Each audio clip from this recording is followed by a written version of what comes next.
Welcome to Crime Line. I'm your host, David. Tonight, we journey back to Northern California in the late 1960s and early 70s, a time of great social change, but also a time when a shadow fell across the Bay Area, the shadow of a man who called himself Zodiac. He wasn't just a killer. He was a performer of terror, a manipulator who played a deadly game with police, the press, and the public. Through taunting letters filled with cryptic ciphers and chilling details only he could know, the Zodiac claimed his victims and etched his infamous cross-circle symbol into the annals of American crime. For decades, his identity has remained one of the most perplexing and hunted-after secrets in criminal history. Who was the man behind the hood? The author of those terrifying messages join us as we delve into the confirmed attacks, the mind-bending codes, and the enduring mystery of the Zodiac Killer, a case that continues to baffle investigators and fascinate a nation. The moniker Zodiac Killer signifies a deeply unsettling and unresolved chapter in American criminal history. This unidentified individual terrorized communities across Northern California, primarily between the late 1960s and early 1970s. His campaign of violence, coupled with a series of taunting communications sent directly to newspapers and police, established him as a uniquely menacing figure. The fact that his true identity remains unknown after decades of investigation has cemented the Zodiac case as one of the United States' most infamous and enduring unsolved mysteries, a chilling testament to a killer who played a deadly game and then vanished, seemingly without a trace.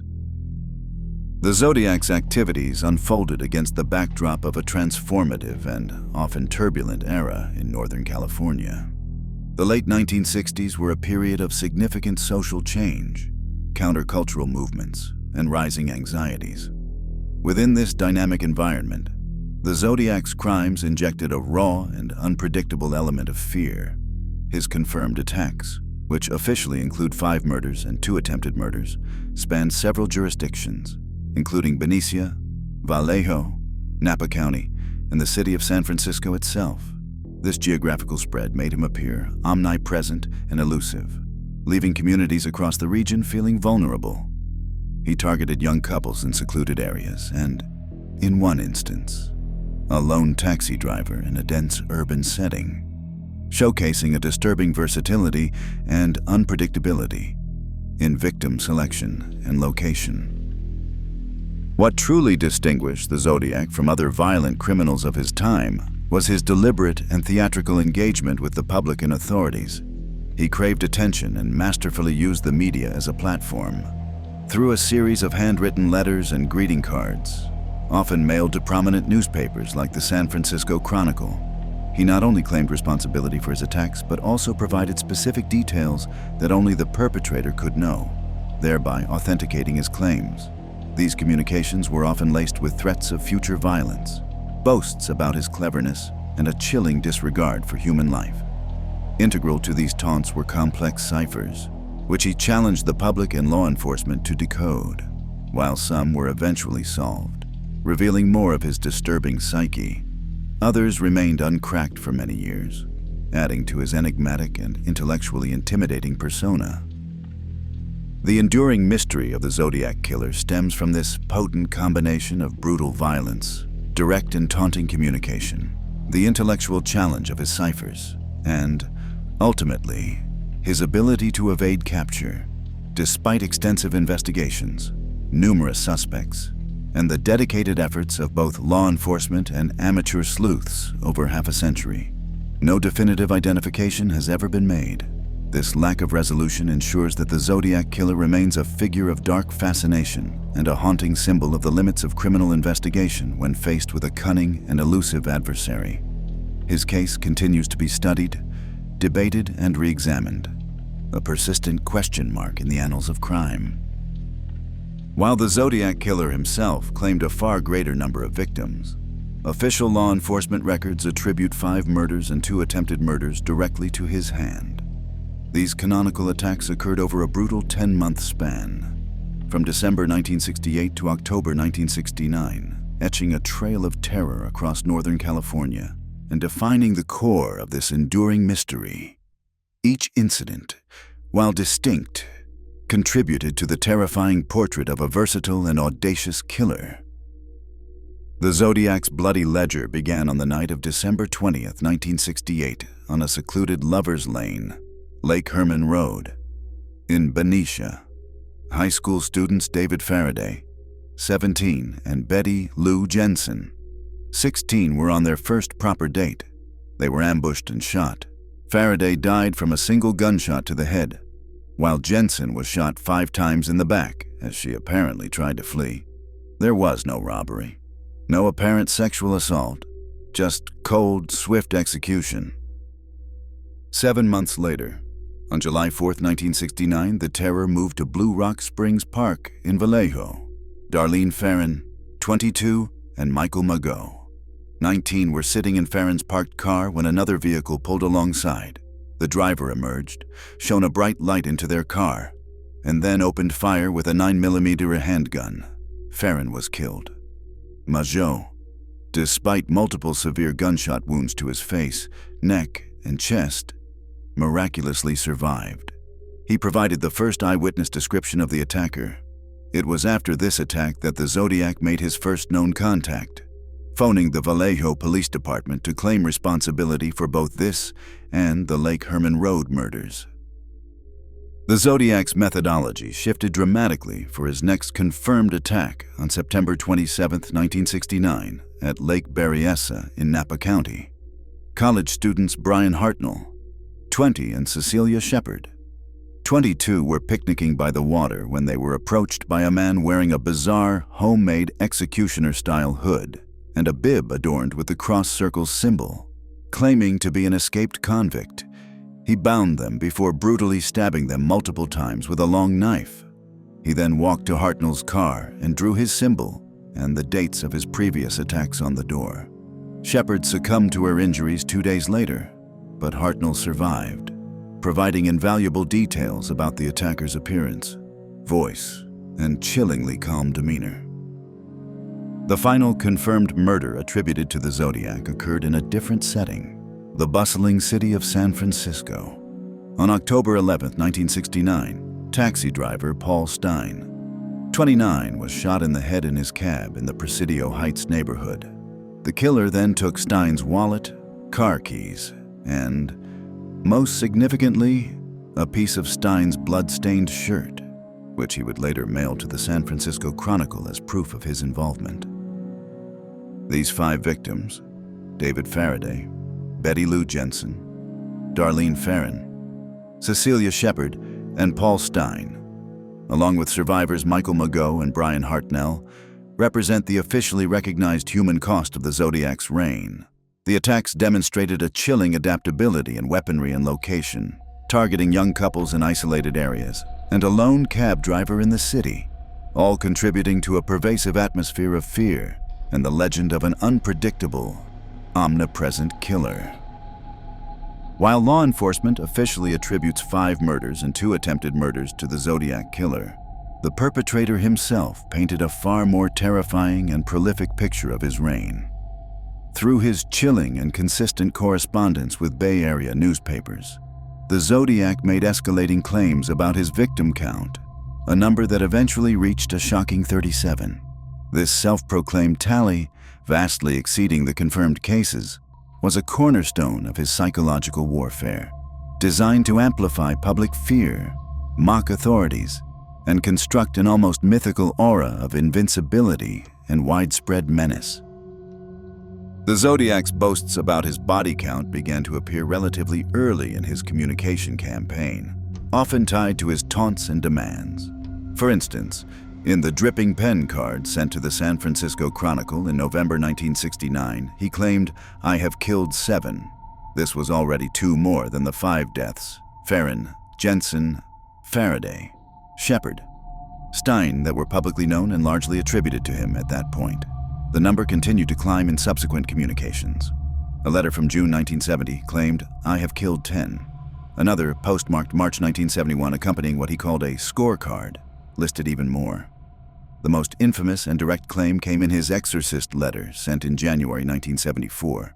where he chillingly stated, "Me EK 37 SFPDE," a direct and contemptuous jab at the San Francisco Police Department's failure to apprehend him or, in his view, even accurately assess the scale of his crimes. The primary purpose of these inflated claims was undoubtedly to instill widespread panic and to project an image of an almost supernatural killer, far more active and deadly than perhaps he truly was. By suggesting a much larger number of victims, he expanded the perceived scope of his terror beyond the specific, confirmed geographical areas and victim types. It made him seem omnipresent and insatiable, feeding into the public's deepest anxieties. Furthermore, these boasts were a direct challenge to law enforcement. Each increased score was a fresh insult, a way of emphasizing their ineptitude and his own cunning. It also had the practical effect of potentially diverting investigative resources, as police departments would feel compelled to re-examine numerous unsolved homicides and missing persons cases from the period to see if they could be linked to the Zodiac's known patterns or claims, even if his assertions were vague. While investigators did explore potential links to other unsolved crimes, definitively connecting them to the Zodiac proved exceptionally difficult. His known attacks, while varied, had certain hallmarks, including pre-attack surveillance, specific types of weapons in some cases, and, crucially, his unique communications. Many other unsolved murders of the era did not fit this profile cleanly. Thus, the credibility of his claim of 37 victims remains highly debatable. Most experts believe it was largely an exaggeration, a psychological ploy consistent with his narcissistic and attention-seeking personality. However, the lack of definitive resolution in so many other cases from that time means a lingering, unsettling possibility cannot be entirely dismissed by some.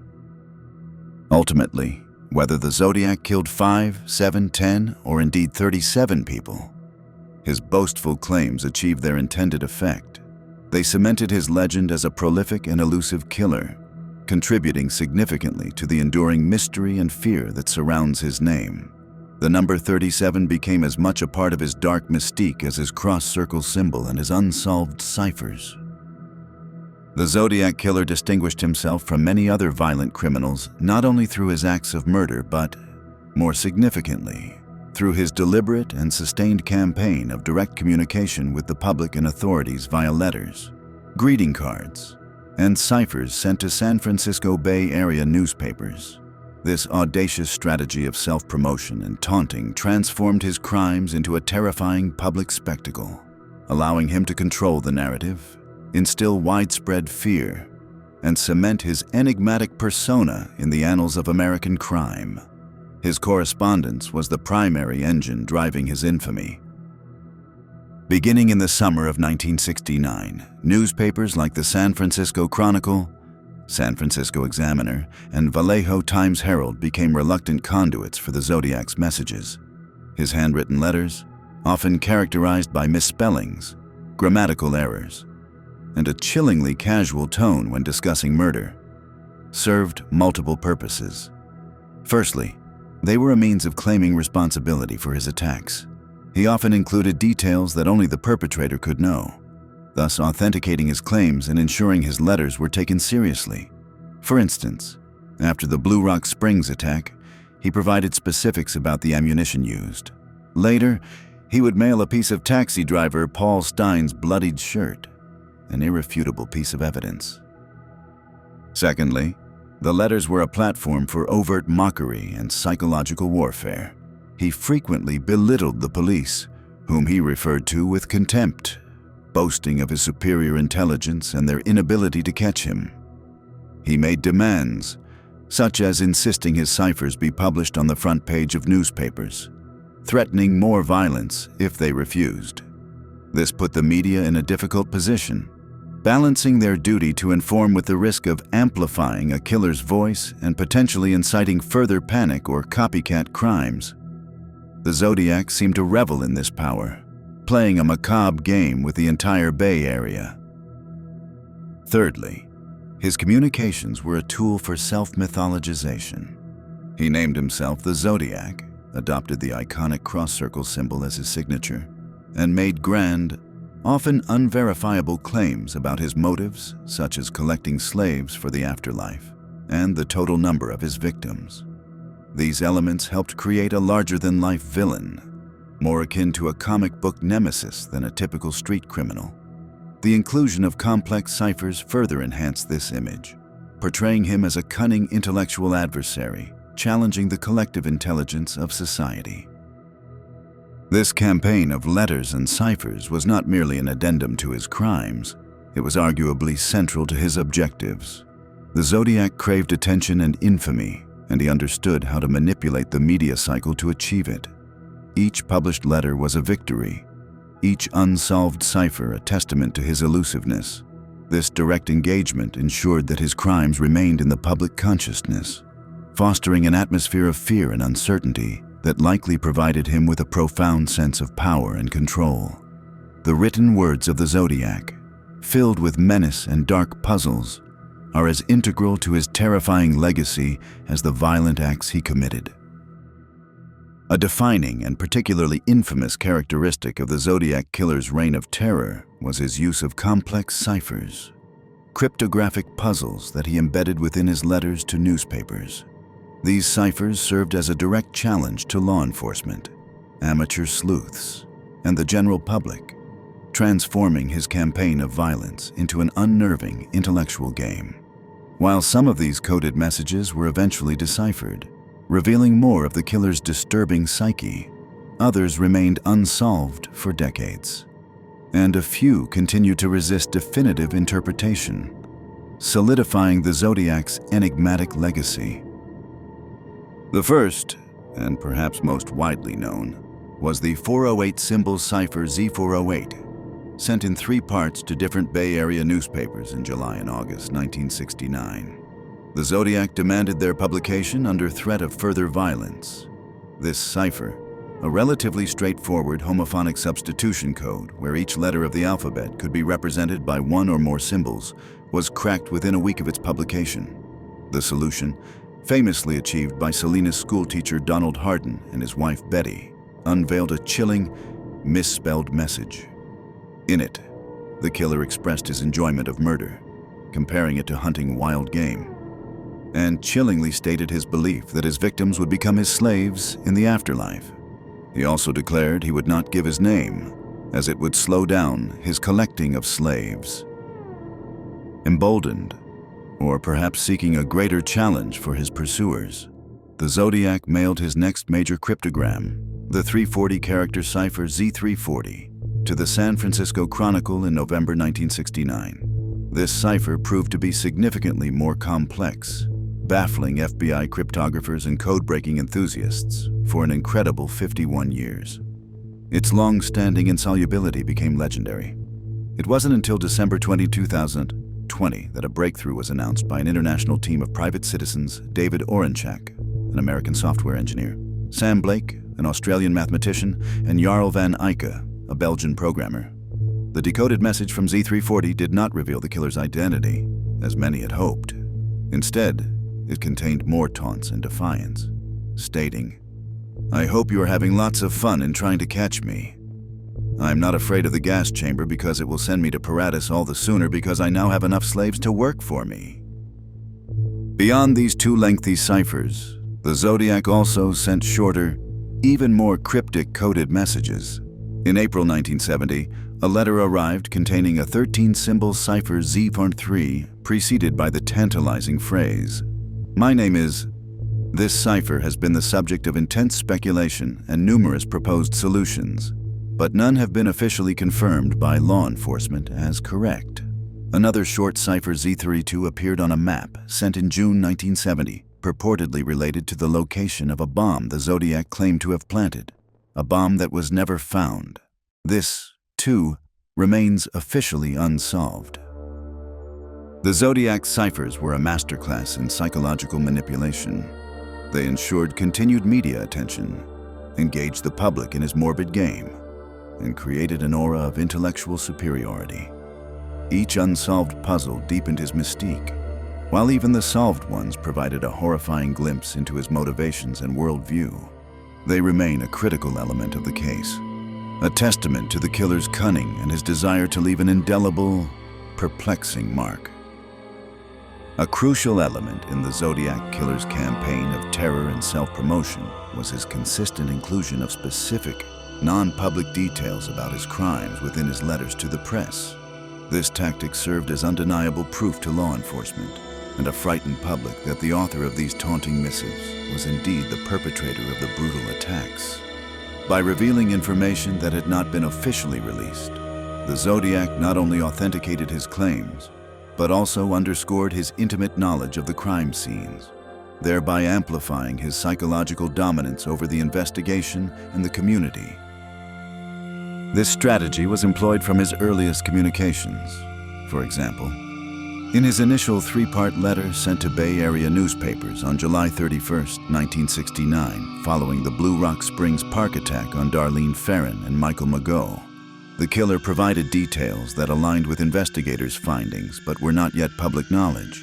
He mentioned specifics about the ammunition used, Super X 9mm Luger and 3P80, and aspects of the victim's injuries or the sequence of events that only someone present would know. This forced authorities to acknowledge that they were dealing with the actual killer, not a mere prankster or attention seeker.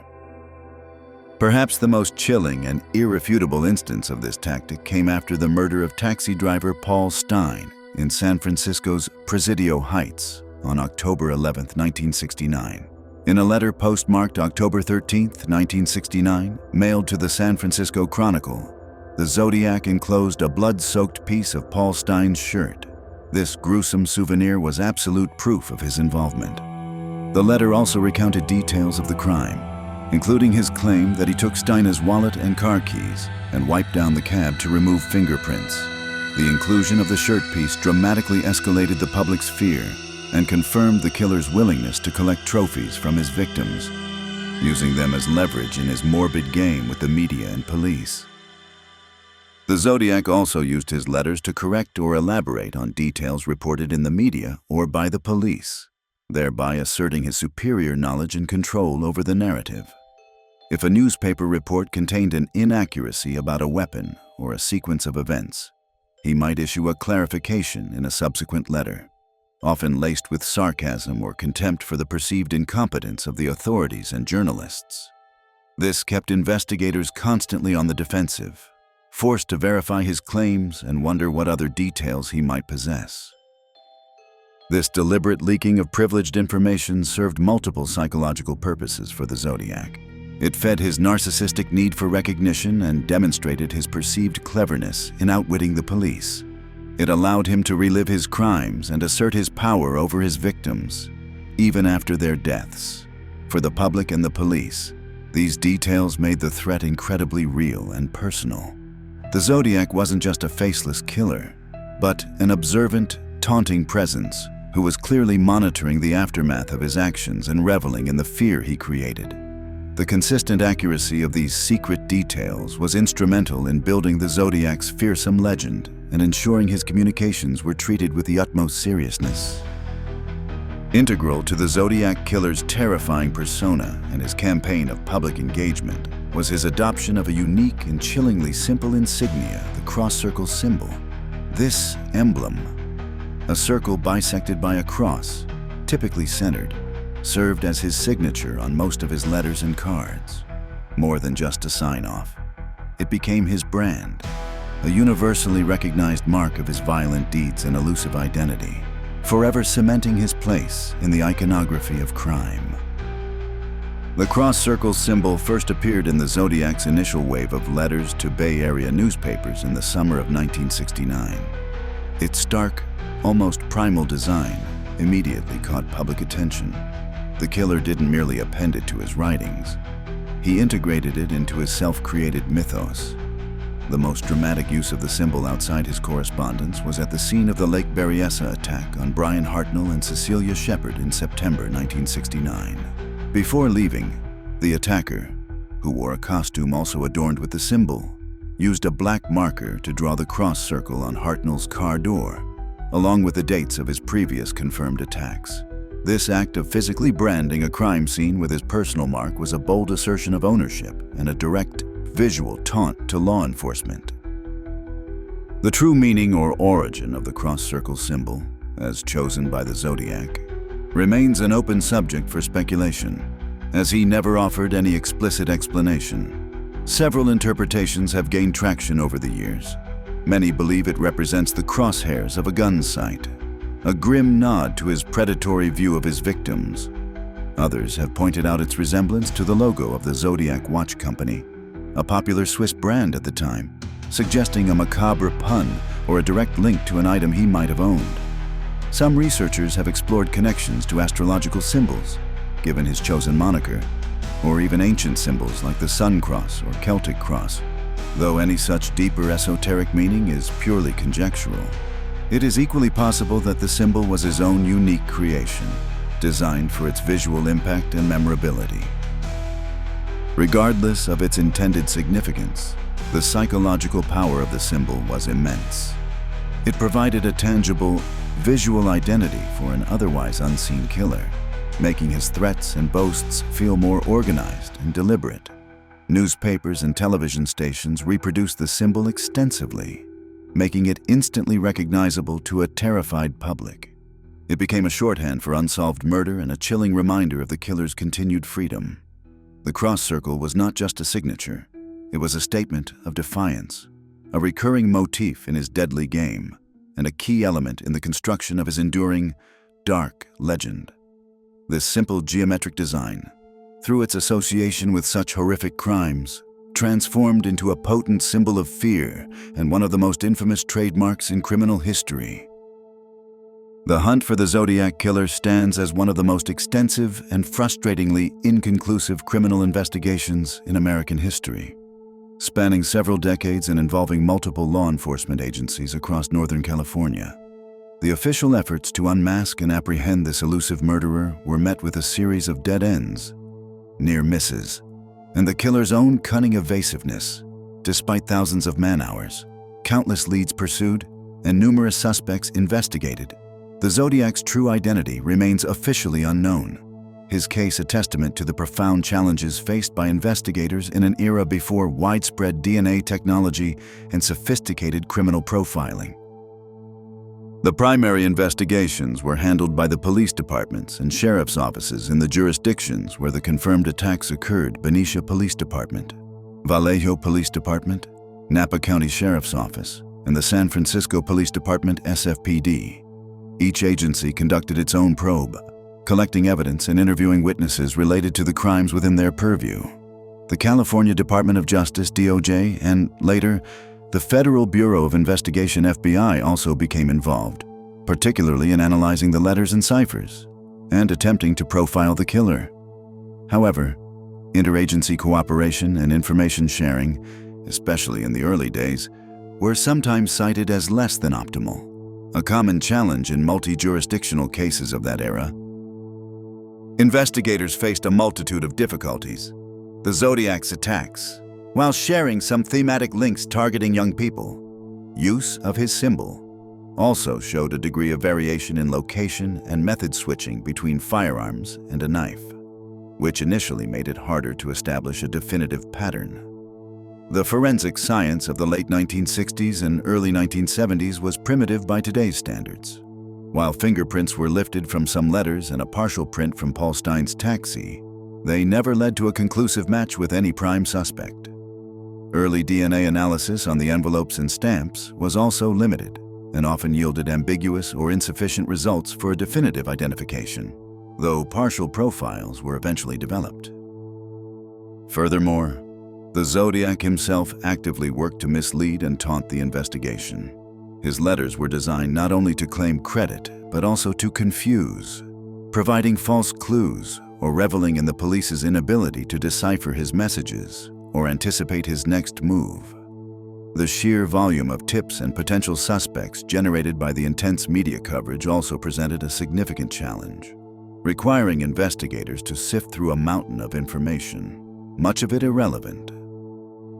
Over the years, several individuals were considered prime suspects, most notably Arthur Lee Allen, a schoolteacher with a troubled past who was the subject of multiple search warrants and extensive investigation. While some circumstantial evidence pointed towards Allen, and he remained a focus for many. A definitive link through physical evidence like fingerprints or DNA, at least with the technology then available, and the samples compared, was never established. The decades have passed, and original investigators have retired or passed away. But the Zodiac case files remain open in several jurisdictions. The frustration of failing to bring a resolution to these brutal crimes and provide closure for the victims' families has been a heavy burden for law enforcement. The Zodiac Killer's ability to elude capture, despite his brazen communications and the intense manhunt, solidifies his case as a chilling example of an investigation that, despite immense effort, ultimately could not unmask its perpetrator. Throughout the decades-long, frustrating investigation into the Zodiac Killer's identity, numerous individuals came under scrutiny, but none more so, or more persistently, than Arthur Lee Allen, a former elementary school teacher and convicted child molester. Allen, who died in 1992, became the most prominent and publicly discussed suspect in the Zodiac case, with a compelling, albeit circumstantial, collection of evidence and coincidences pointing in his direction, even though a definitive, prosecutable link was never established. Allen first came to the attention of investigators relatively early, in October 1969, through a tip from a former associate. Over the years, particularly due to the work of San Francisco Chronicle cartoonist Robert Graysmith, whose book Zodiac heavily implicated Allen and some law enforcement investigators, the case against him grew in the public imagination. Several factors fueled this suspicion. Allen reportedly owned and wore a Zodiac brand watch, featuring the cross-circle symbol. He was said to have made incriminating statements to friends or acquaintances, hinting at a desire to hunt humans or use a coded name. He allegedly possessed weapons and knowledge consistent with those used by the Zodiac. For instance, he was known to have access to firearms of the same caliber used in some of the attacks, and reportedly spoke of a knife he owned that he had bloodied killing chickens. Furthermore, some witness descriptions, though often inconsistent, bore a resemblance to Allen, particularly his heavy build and general appearance at certain times. He was also reportedly in the vicinity of some of the crime scenes around the times they occurred, though concrete proof of his presence at the exact moments was lacking. Investigators also explored his potential interest in ciphers and codes.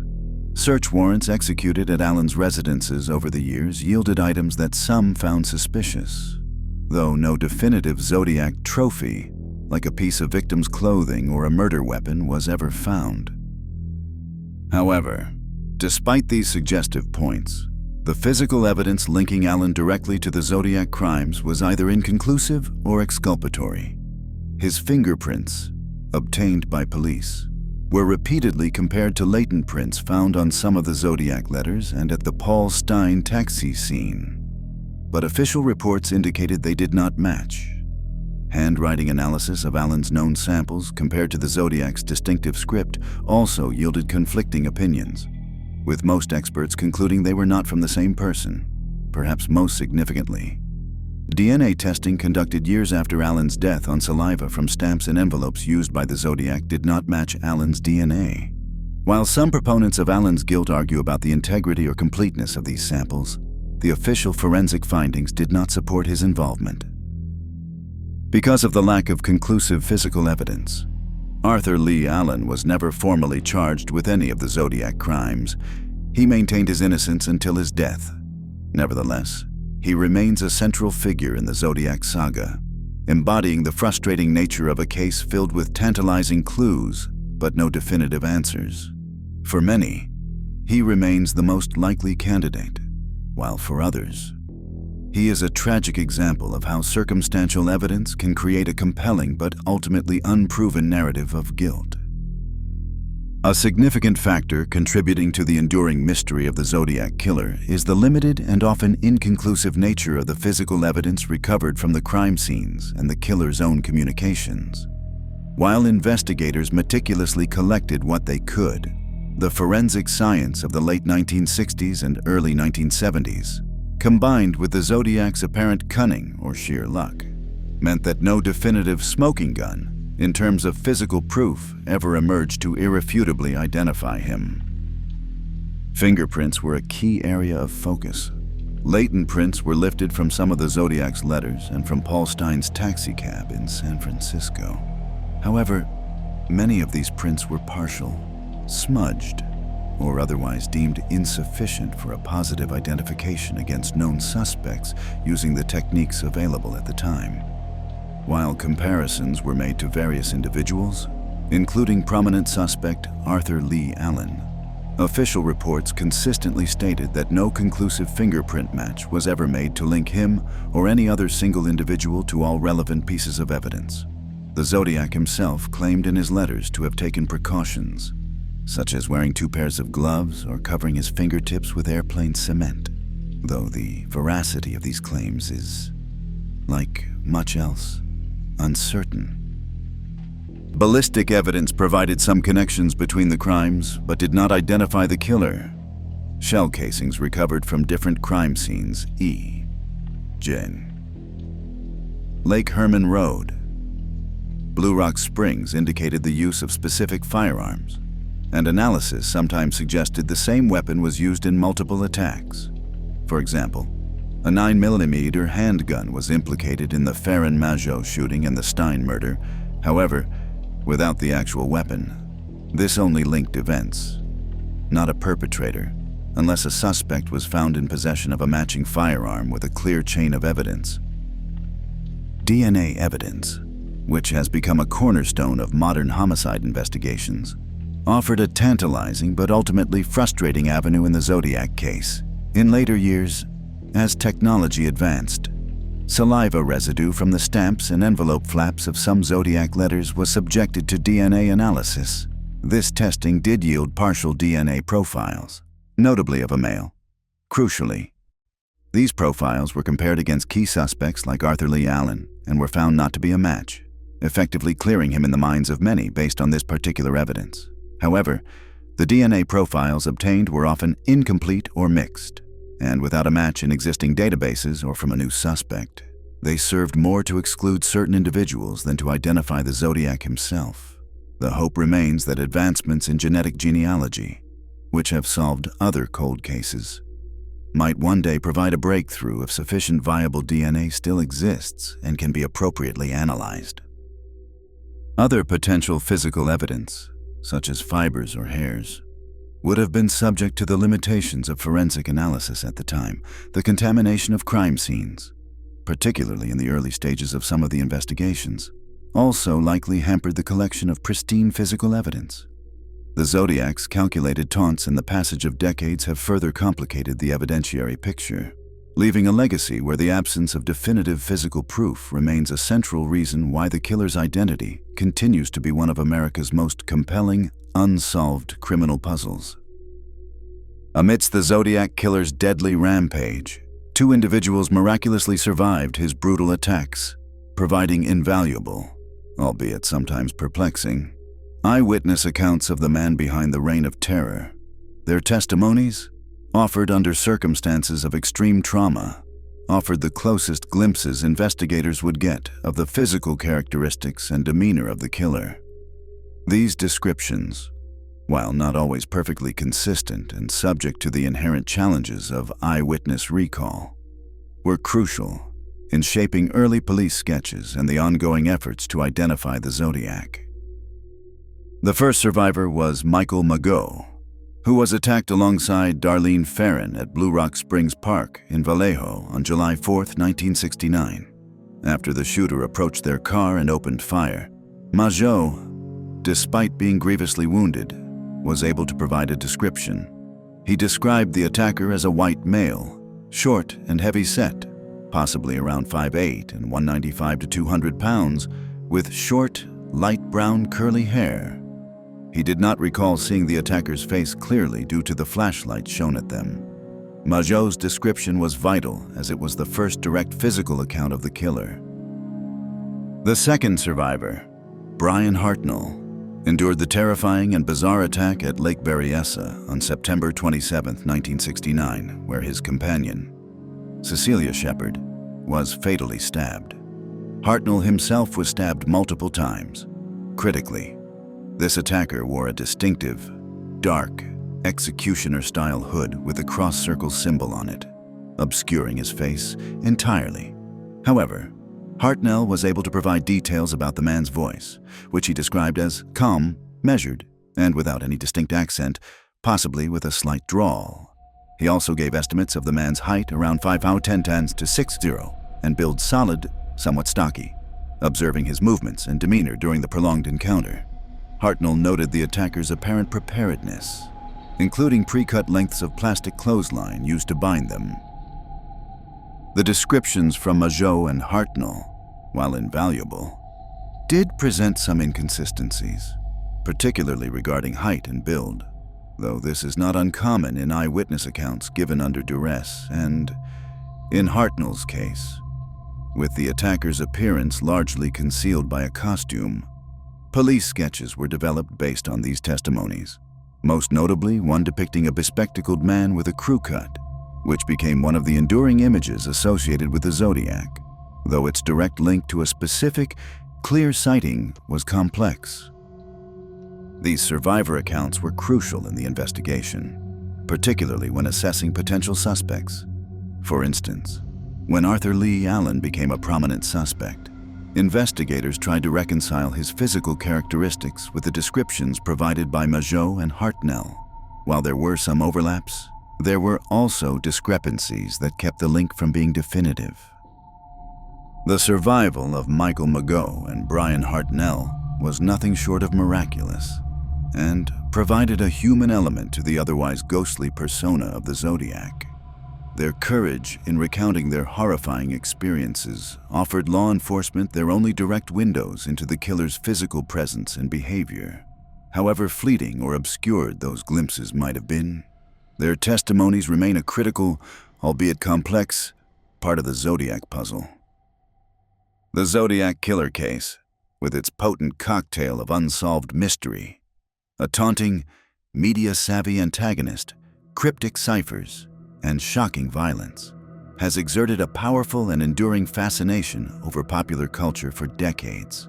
More than just a series of tragic crimes, the Zodiac saga has become a dark fixture in the American psyche, inspiring a vast array of books, films, television shows, documentaries, and even music, each attempting to dissect, understand, or simply narrate the chilling events and the elusive figure at their center. One of the earliest and most influential works to bring the case to widespread public attention was Robert Graysmith's 1986 book. Zodiac. Graysmith, a political cartoonist for the San Francisco Chronicle at the time of the murders, became obsessed with the case and conducted his own extensive investigation, later publishing Zodiac Unmasked as well. His books, while sometimes criticized for speculative leaps, provided a detailed narrative and famously pointed a finger at Arthur Lee Allen as a prime suspect, heavily shaping public perception and fueling further interest. Numerous other true crime authors have also tackled the case, offering different theories and analyses of the evidence. In film, the Zodiac specter has loomed large. The character of Scorpio in the 1971 Clint Eastwood film Dirty Harry was loosely inspired by the Zodiac, capturing the contemporary fear the killer instilled. However, the most definitive cinematic treatment is arguably David Fincher's meticulously researched 2007 film, also titled Zodiac, based largely on Graysmith's books. The movie masterfully recreated the atmosphere of paranoia and frustration surrounding the investigation, detailing the efforts of detectives, journalists, and Graysmith himself to unmask the killer. Its critical acclaim and detailed portrayal brought the case to a new generation and reignited global interest. Beyond these standout examples, the Zodiac has been the subject of countless television documentaries and docuseries, each revisiting the evidence, interviewing investigators or those connected to the case, and exploring various suspects and theories. Shows dedicated to unsolved mysteries or serial killers frequently feature the Zodiac as a prime example of an enduring enigma. The case's elements, the coded messages, the direct communication with the press, the distinct symbol, provide rich material for dramatic storytelling. This persistent presence in popular culture serves several functions. It keeps the memory of the victims alive and maintains a degree of public pressure for the case to remain open and actively investigated. It also allows new generations to engage with the mystery, sometimes bringing fresh perspectives or even amateur investigative efforts, as seen with the solving of the Z340 cipher. However, this cultural fascination can also have downsides, occasionally leading to the spread of misinformation, the glorification of the killer, or undue distress to the victims' families and survivors. Ultimately, the Zodiac Killer's firm grip on popular culture stems from its unresolved nature, the open-ended mystery, the intellectual challenge of the ciphers, and the chilling persona crafted by the killer himself through his letters create a narrative that invites endless speculation and reinterpretation, ensuring that the Zodiac, though never caught, remains an unforgettable and terrifying cultural touchstone. The enduring, unsolved nature of the Zodiac Killer case, coupled with the tantalizing clues he left behind in his letters and ciphers, has fostered an unparalleled level of engagement from amateur detectives, armchair sleuths, and dedicated independent researchers across the globe. For decades, a passionate and often highly knowledgeable community has devoted countless hours to scrutinizing every facet of the Zodiac mystery, offering new theories, reanalyzing evidence, and attempting to crack his still unsolved codes. This public participation is a testament to the case's profound grip on the collective imagination. Several factors contribute to the Zodiac case's unique appeal to amateur investigators. The killer's direct communication with the public through newspapers provided a wealth of primary source material.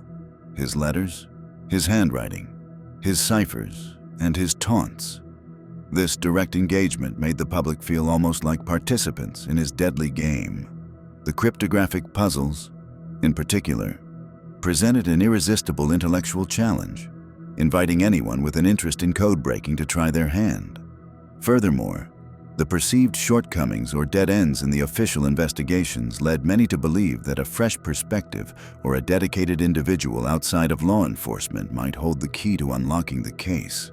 The sheer volume of information available, from police reports, some declassified over time, to published letters and witness accounts, offers a vast data set for analysis.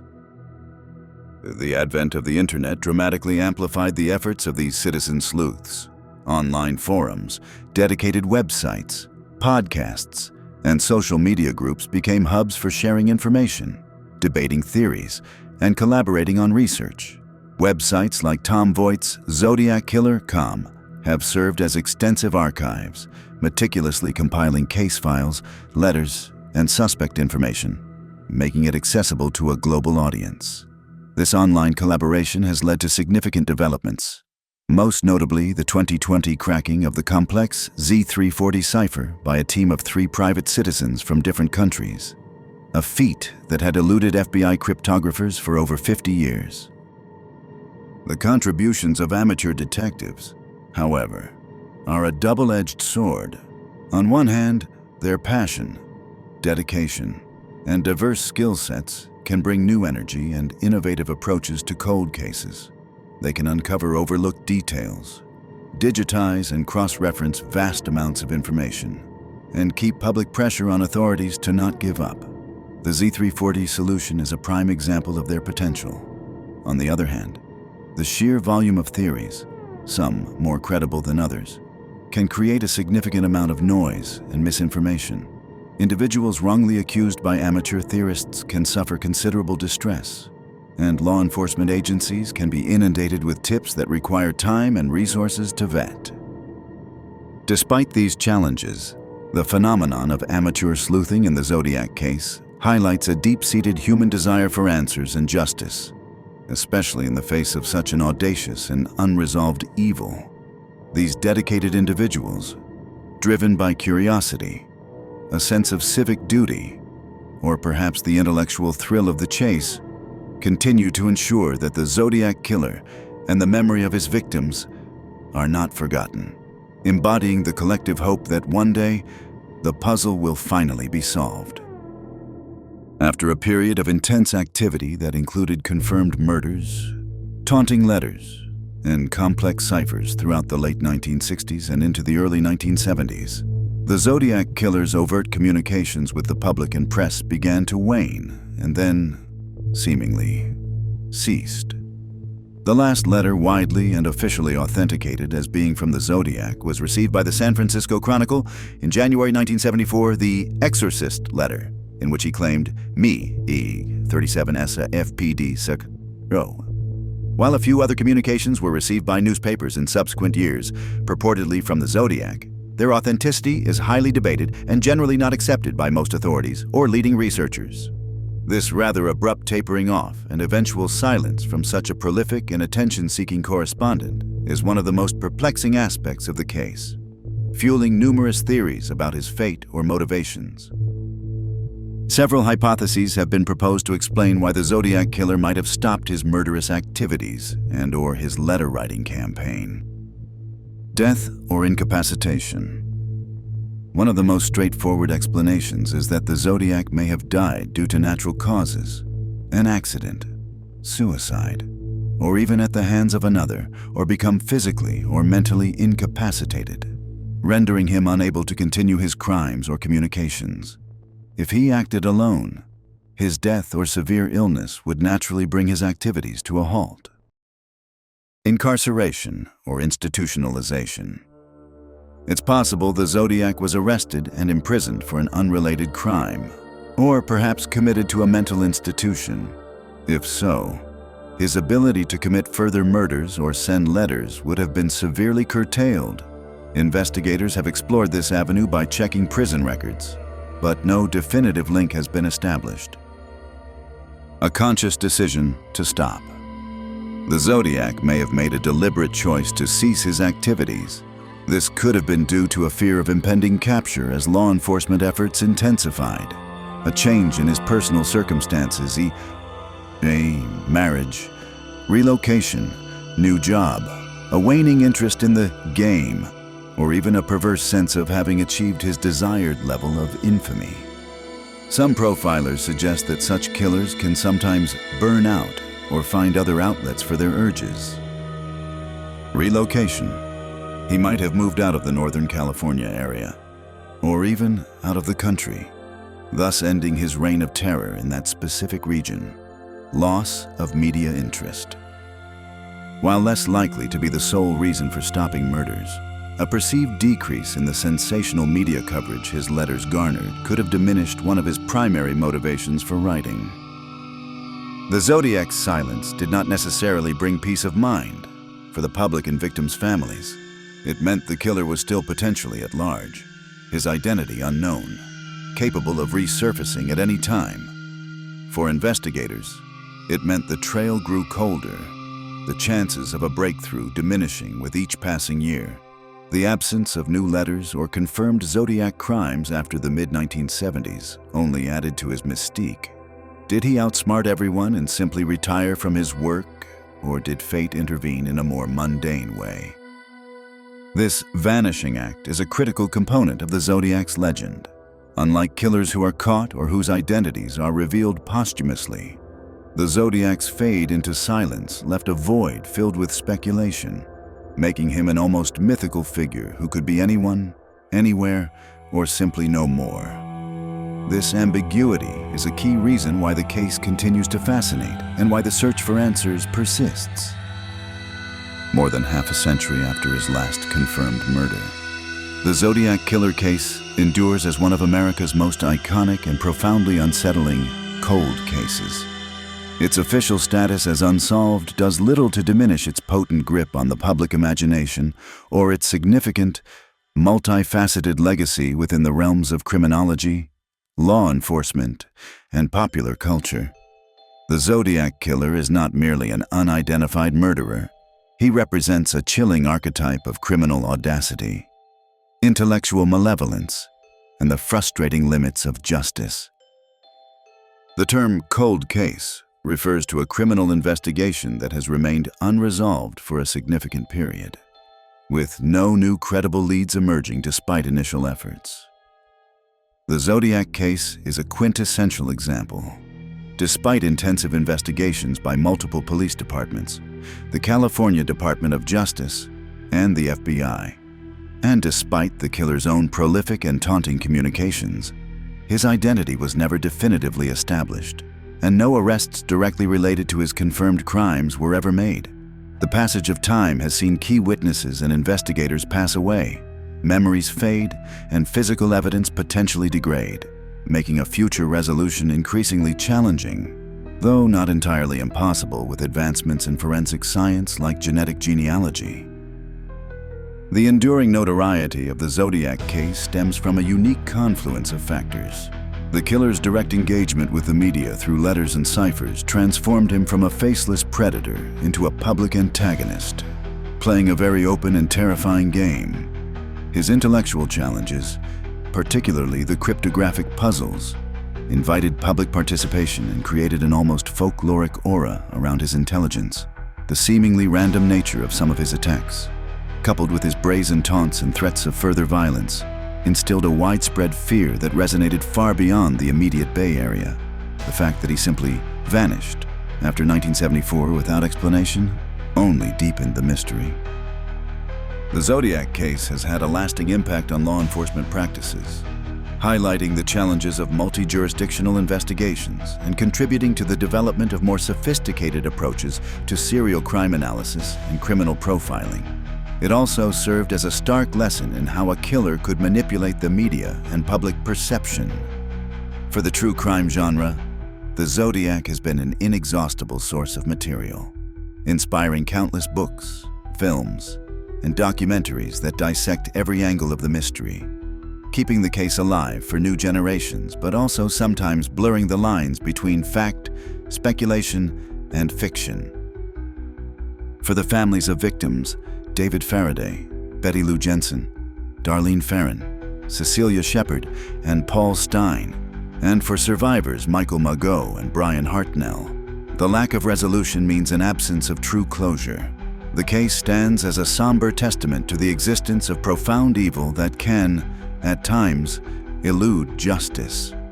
The Zodiac killer's identity may forever remain an enigma, a dark question mark in criminal history, symbolizing the unsettling reality that some mysteries endure, their secrets held tight by the passage of time.